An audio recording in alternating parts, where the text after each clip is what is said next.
কেন বিএনপি কি এনসিপির মামা? দাবি করতে পারেন আপনারা ক্ষমতায় যাবেন, রাষ্ট্রপতি কি করে জানেন আমরা ক্ষমতায় যাব? নির্বাচন হোক।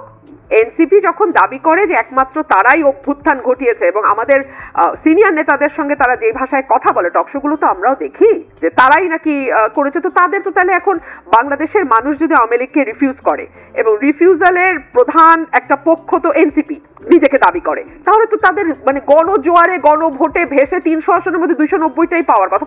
পাওয়ার পরে তারা এজেন্ডা বাস্তবায়ন করুক। বিএনপি তো তাদের মামা না, খালুও না, তো বিএনপি কেন তাদের এজেন্ডা বাস্তবায়ন করবে? এই সরকারের বহুমুখিতা এত যে আমরা বুঝি না। আপনি একটু প্রশ্ন করেছিলেন এনসিপি তো মধ্যপন্থার কথা বলছে। আমি এনসিপির গঠনতন্ত্র তৈরি হয়েছে বলে জানি না, সম্ভবত তাদের এখনো কোনো গঠনতন্ত্র নাই।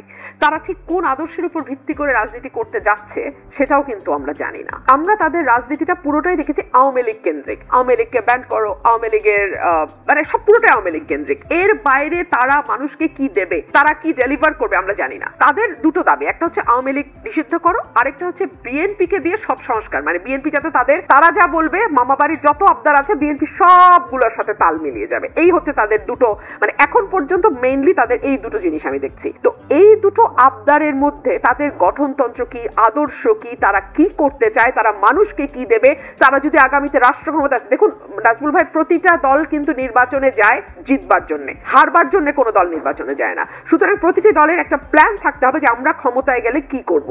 সেরকম কোনো কিছু ডেলিভার কিন্তু এখন পর্যন্ত আমরা এনসিপির কাছ থেকে পাই নাই। সুতরাং এনসিপি যতই নিজেকে মধ্যপন্থা বলুক বা যাই বলুক, আমি আসলে এটা আমি বুঝতে পারি। তারা একটা কথা বলে যে আমূল সংস্কারের মাধ্যমে তারা নতুন রাষ্ট্র কাঠামো তৈরি করে আমূল সংস্কার, নতুন রাজনৈতিক বন্দোবস্ত। হ্যাঁ সেটা তো নিশ্চয়ই। তারা তাহলে ক্ষমতায় আসতে হবে তো তাদেরকে।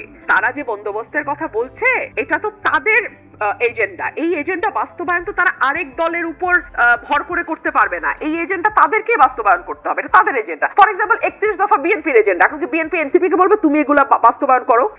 মানে একটা বালখিল্যতার তো একটা সীমা থাকে, তাই না? আমরা যে আলোচনাগুলো করছি আমাদের তো ন্যূনতম জ্ঞানের দরকার নেই, কাণ্ড জ্ঞানটা আছে তো। এইভাবে দেখি এগুলো বিএনপির কাছে এনসিপির দাবি, যেহেতু বিএনপি ক্ষমতায়, বিএনপি কি এনসিপির মামা?